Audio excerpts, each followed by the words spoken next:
हाय नमस्कार, मैं हूँ धनश्री गाडगे और देश टॉक पॉडकास्ट में आप सभी का स्वागत है। जी हाँ, आज हम ऐसे व्यक्तिमत्व के बारे में बात करने वाले हैं जिनका नाम सुनते ही मन में आनंद, नीति, भक्ति का भाव मन में प्रकट होता है। जी हाँ, मैं ऐसे व्यक्तिमत्व के बारे में बात करने वाली हूँ जिनका नाम है कृष्ण। उनको युग पुरुष भी कहा जाता है। आज हमारे साथ है जाने माने ज्येष्ठ साहित्यकार डॉक्टर अशोक काळे सर, जिनके 3 कविता संग्रह, एक अपहरण कादंबरी तथा रेत चित्र प्रकाशित हो चुके हैं। उनकी पुस्तकों को प्रतिष्ठित संस्थाओं द्वारा पुरस्कार भी प्राप्त हुआ है। आज वे हमें श्री कृष्ण की अनसुनी बातें और अवधारणाएं बताने वाले हैं। हेलो सर, नमस्कार। नमस्कार। आपका पॉडकास्ट में स्वागत है। हमने कई महापुरुषों के बारे में सुना है, जैसे श्री राम हो गए, महावीर हो गए और गौतम बुद्ध। लेकिन श्री कृष्ण का जो व्यक्तिमत्व है सबसे अलग कैसे है? अन्य पुरुषों की तुलना में श्री कृष्ण जो है वो जीवन को सहजता से लेते और पूर्ण तरह स्वीकार करते, इसलिए उनके सारे वर्तन में हमको सहजता दिखाई देती है। अन्य जो महापुरुष है जैसे यीशु है, महावीर है, बुद्ध है, राम है, ये गंभीर स्वरूप के, हाँ। लेकिन हमारे जो कृष्ण है वो सहज जीवन को लेने की वजह से हमको हमेशा आनंद ही दिखाई देते हैं। नटखट है वो। हाँ, आनंद में दिखाई देते हैं। वो बांसुरी बजाते हैं, यानी एक भगवान बांसुरी बजाना ये एक अद्भुत बात है और इसलिए कृष्ण हमको अलग दिखाई दे, ये हमको ध्यान में रखना चाहिए क्योंकि वो जीवन को पूर्णतः स्वीकार करते हैं, किसी बात को नकारते नहीं। जो भी परिस्थितियां सामने आएगी उसको उसका वो सामना करते हैं, इसलिए कृष्ण का व्यक्तित्व अन्य महापुरुषों की तुलना में अलग है। जी। तो क्या हम कह सकते हैं कि श्री कृष्ण और श्री राम में मूलभूत अंतर है? हाँ, बिल्कुल है। श्री राम जो है ना वो आदर्शवादी है और कृष्ण व्यवहारवादी है, इसलिए दोनों के व्यक्तित्व में बहुत अंतर है। जैसे हम कह सकते हैं कि हमारे घर में जो किचन गार्डन होता है वह बिल्कुल अपन व्यवस्थाबद्ध होता है, यहाँ ये पौधा, यहाँ ये गमला, ऐसा।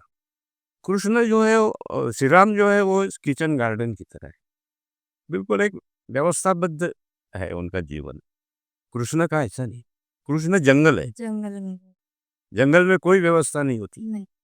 फिर कौन सा पेड़ कहाँ लगा है, कहाँ कुछ नहीं होता। हाँ, वो नटखट स्वभाव। हाँ, तो कृष्ण जो है उनका जीवन जंगल की तरह है और कृष्ण जो है वो जो भी परिस्थिति आएगी उस अनुसार अपने वर्तन को समायोजित करते हैं, इसलिए हम कहते हैं कि कृष्ण कम से कम चॉइस ले सकते, यानी चॉइस वो ज्यादा रखते नहीं है। राम का जीवन एक शिस्तबद्ध और व्यवस्थाबद्ध जीवन है, ये मूलभूत अंतर हम इन दोनों में हमको ध्यान में रखना चाहिए। अर्जुन और कृष्ण की मित्रता के बारे में क्या कहना चाहते हैं? बराबर। बहुत सारे लोग ऐसा मानते हैं कि अर्जुन के गुरु श्री कृष्ण है या कृष्ण के शिष्य अर्जुन है, पर मैं ऐसा मानता हूँ कि ये ऐसा नहीं है। इसका कारण ऐसा है कि गुरु के आज्ञाओं का या गुरु के कहने का आमतौर पर शिष्य पालन करते हैं, वरना हमने देखा है कि युद्ध भूमि पर कृष्ण उनको जो कहते हैं वो मानते नहीं, उनके साथ बहस करते, और बहस है केवल मित्र से ही की जा सकती, गुरु से नहीं की जा सकती। एक लंबी चौड़ी बहस उनके इसमें होती है, इसलिए हम उनको उनका गुरु नहीं मान सकते। गुरु होते तो वो इतनी बहस करती नहीं। दूसरा महत्वपूर्ण ये है कि हम ये देखते हैं कि कृष्ण अर्जुन के सारथी बने हैं, तो ये भी गुरु कोई शिष्य का सारथी नहीं बनता, ये भी असंभव है। इसलिए ये दोनों में मित्रता है, मित्र कहेंगे हम उनको। और युद्ध भूमि पर जब कृष्ण उनको बार-बार कहते हैं कि तू मुझे शरण आ, तू मुझे शरण आ। इसका अर्थ ये होता है कि तू शून्य हो जा।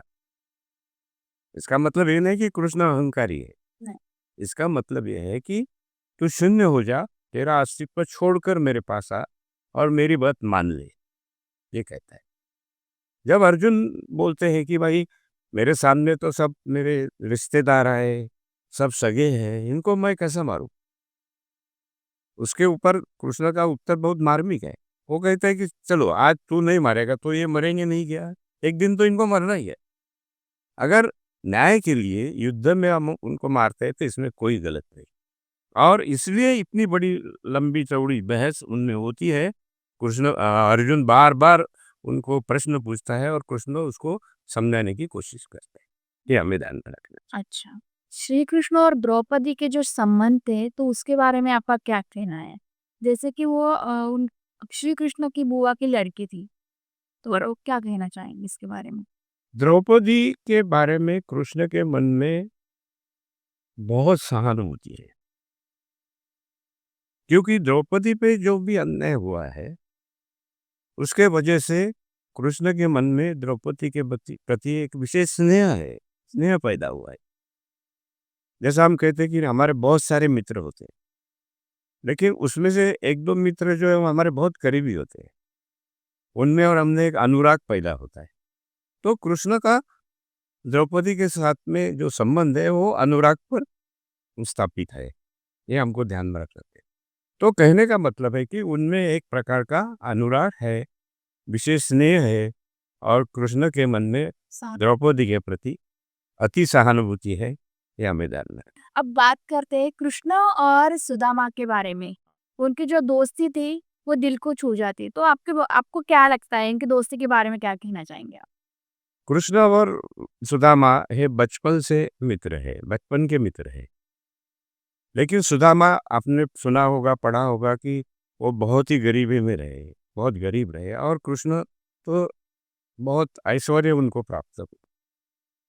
जब सुदामा कृष्ण के पास जाते हैं, जब वो ऐश्वर्य में है, तो कृष्ण उसको बहुत ऐसा अच्छा प्रतिसाद देते हैं, रिस्पॉन्स देते हैं, उसका बड़ा जोरदार स्वागत करते हैं और गरीब और अमीरी के बीच का अंतर वो नहीं रखते। लेकिन ये उनका प्रतिसाद है, रिस्पॉन्स है। सुदामा में इसमें बड़ा ही है, क्योंकि सुदामा जो चावल या जो पोहा लेके जाते हो उनके वहाँ, वो उनके घर में उतना ही था, जो था वो लेके गए। उस रात उनके पूरे परिवार को भूखा रहना पड़ा। तो ये भी तो बड़ी बात है। म्हणजे इसमें केवल कृष्ण ही बड़े हैं ऐसा नहीं, सुदामा भी उतने ही बड़े करे थे। और एक मित्रता का एक आदर्श उदाहरण दोनों ने स्थापित किया है कि हम कितने भी बड़े बन जाए, हम हमारे मित्र मित्र जो गरीब भी होगा तो भी उसको हम भूलते नहीं। की सहायता ये करेंगे एक जब आदर्श मित्रता का हमें यहाँ दिखाई देता है। इसके अलावा अभी कैसे कृष्णा की जो है वो बहुत एक नटखट बालक थे और उन्होंने कई बार मतलब मक्खन भी चुराया है और मटकी भी फोड़ी है।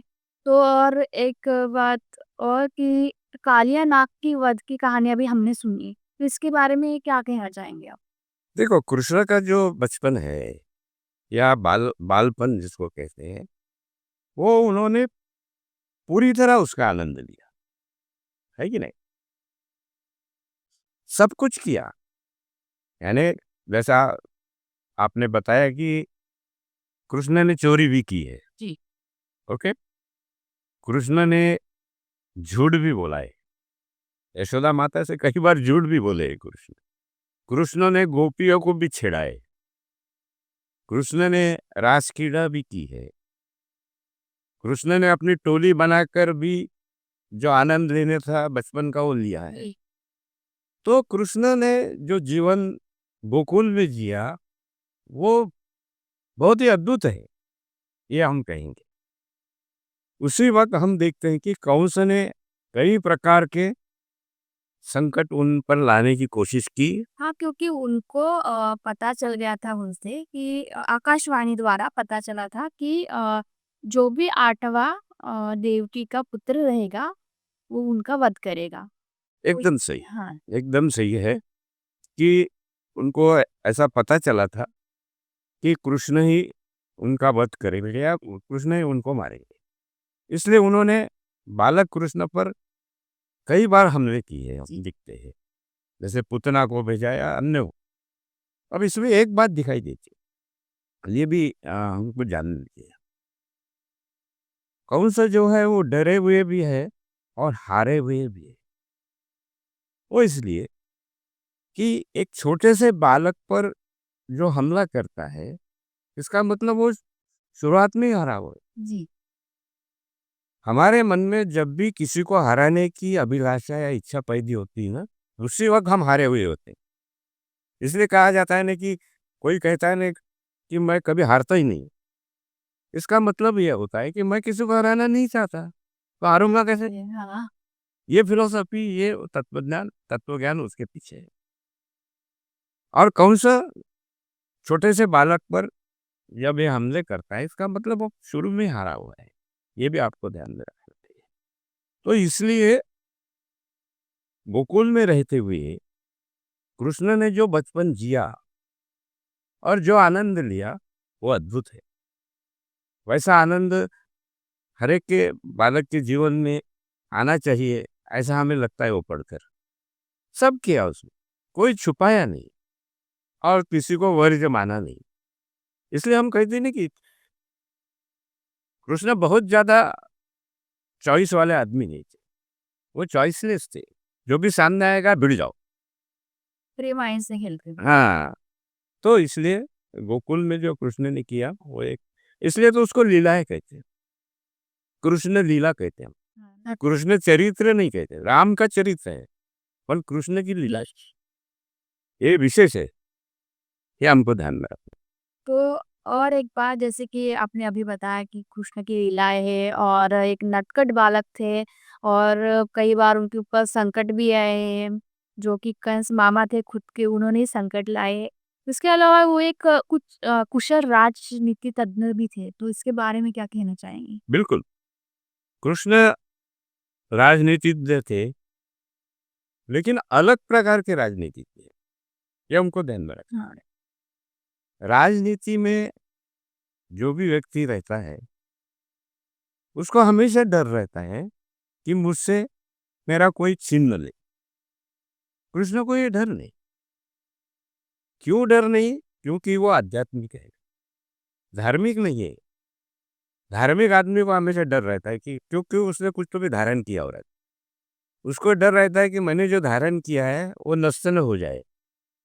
लेकिन कृष्ण आध्यात्मिक है, उन्होंने कुछ धारण किया ही नहीं है और ना किसी पद की लालसा है। इसलिए वे राजनीति में बिना डर के काम करते। जैसे गांधी जी को हम देखो, गांधी जी भी आध्यात्मिक है, धार्मिक नहीं है। नहीं। इसलिए गांधी जी ने अंग्रेजों जैसे दुश्मनों से भी पंगा ले लिया है कि नहीं? क्योंकि उनको डर नहीं है ना, हाँ। उनको कोई पद नहीं चाहिए, उनको कुछ संपत्ति नहीं चाहिए, तो डरेंगे क्यों? कृष्ण का भी ऐसा क्या? कृष्ण को कुछ चाहिए नहीं है, फिर भी वो राजनीति में है और ऐसे लोग राजनीति में रहते हैं, तो उनका जो व्यक्तित्व है, वो ज़्यादा प्रभावशाली होता है। गांधी जी का भी प्रभाव कितना था? क्या था उनके पास? हाँ, कुछ एक लकड़ी थी और कुछ नहीं था। कृष्ण के पास में भी किसी को देने के लिए कुछ नहीं था, इसलिए वो डरे नहीं। हर जगह उन्होंने अपनी जो राजनीति है, राजनीति से हर जगह उन्होंने अपना राजनय जो है वो किया है, डिप्लोमेसी की है। वो पांडवों से भी मिलते थे, वो कौरवों से भी मिलते थे, अन्य लोगों से भी मिलते थे और बिना डरे उन्होंने अपनी राजनीति की है। इसलिए कृष्ण अलग प्रकार के राजनीतिज्ञ हैं, ऐसा हम कह सकते हैं। एक राजनीति तज्ञ भी थे और उसके अलावा उन्होंने मतलब कौन-सी ऐसी साधना थी जिससे उन्होंने सिद्धियाँ प्राप्त की थी? ये भी एक अच्छा प्रश्न है। ऐसा माना जाता है कि हुँ। कई लोग जो है वो साधना करके सिद्धि प्राप्त करते हैं। जैसे हमने देखे कि महावीर ने भी साधना की, बहुत गौतम बुद्ध ने भी की है साधना। लेकिन कृष्ण स्वयं सिद्ध है। बचपन से ही सिद्धता उन्होंने प्राप्त की है। उनको विशेष ऐसी साधना नहीं करनी पड़ी, ये हमको ध्यान में रखना चाहिए। ये फ़र्क हमको ध्यान में रखना चाहिए। कृष्ण को एक परिपूर्ण कलाकार भी कहा जाता है। क्या है कि ऐसा माना जाए था कि कृष्ण को सभी कलाएँ आती थी, है ना? 1, 2, 2, 4 नहीं, सभी 64 कलाएँ उनको आती थी ऐसा माना जाता है। जब ऐसा है तो कृष्ण कलाकार नहीं रहते, वो स्वयं कला है। ही वाज़ नॉट आर्टिस्ट, वो खुद आर्टिस्ट ही है। आर्ट ही है, खुद ही है। ये फ़र्क है। क्योंकि कलाकार जो कला का प्रकटीकरण करता है या उसको अभिव्यक्त करता है, तो उस वक़्त वो अपने अस्तित्व को नहीं भूलता। आप देखो, आप अगर किसी नाटक में काम कर रही हो, तो नाटक में काम करते वक़्त, अभिनय करते वक़्त भी आपको मालूम है कि तुम आधा व्यक्ति है। लेकिन कृष्ण जो है वो स्वयं कला ही है। उनको अभिनय करने की या दिखाने की ज़रूरत नहीं ज़रूरत पड़ती। नहीं। इसलिए कहा जाता है कि वो कला है। नहीं तो 1-2 कलाएँ आने वालों को हम कलाकार कहेंगे, 2-4 आने वालों को करेंगे। जिसको सारी कलाएँ आती है, उसको हम कलाकार कैसे कहेंगे? वो तो स्वयं कला है। ये भी हमको ध्यान में रखना पड़ेगा। और उनको युग पुरुष भी कहा जाता है, तो उसके बारे में क्या कहना चाहेंगे? क्या है कि युग पुरुष उसे कहा जाता है, अब गिने-चुने व्यक्तित्व है हमारे, जैसे राम है, बुद्ध है, महावीर है, यीशु है, इनको युग पुरुष कहा जाता है। युग पुरुष जो है वो सदियों में कभी पैदा होते और सदियों तक उनका नाम रहता है। इस अर्थ में कृष्ण जो है युग पुरुष है, ये हमको ध्यान में रखना चाहिए। कई बार तो ऐसा होता है कि उस युग पुरुष का नाम मिटाने की भी कोशिश होती है, लेकिन वो मिटता नहीं। गांधी को भी हम युग पुरुष कह सकते हैं। गांधी जी के भी नाम को मिटाने की बहुत कोशिश हुई है और अभी भी हो रही है, लेकिन वो मिटेगा नहीं। तो युगों-युगों तक जिनका नाम चलता है उनको युग और कई युगों के बाद ऐसा व्यक्ति पैदा होता है, उसको हम युग पुरुष कहते हैं और इस अर्थ में कृष्ण जो है युग पुरुष कहलाते हैं। सर, आपको क्या लगता है आज के युग में श्री कृष्ण जैसे युग पुरुष की ज़रूरत है?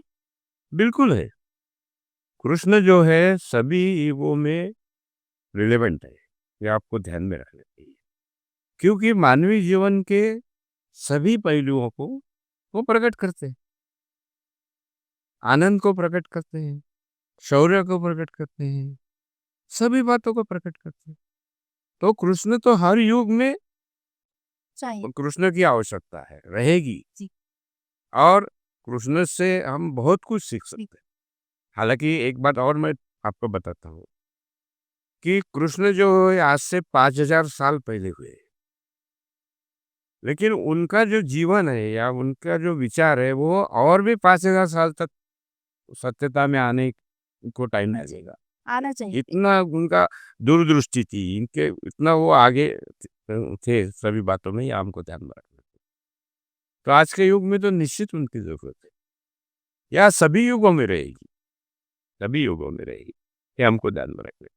हम चाहेंगे सर ऐसे ही युग पुरुष हमारे देश में जहाँ भी रहेंगे मतलब होने चाहिए। और आपने बहुत अच्छी जानकारी दी कृष्ण के बारे में, बहुत अच्छा लगा हमें आपसे मिलके, आपसे बात करके। और ऐसे ही आप हमारे देश टॉक पॉडकास्ट में आते रहिए। और जो भी आपके साहित्य है, जो भी आपकी इन्फॉर्मेशन जो आप हमें हमें देते हैं, हमें बहुत अच्छा लगता है। ऐसे ही आप हमारे यहाँ पे आते रहिए समय से समय निकाल कर। बहुत-बहुत धन्यवाद। बहुत-बहुत आपका भी धन्यवाद।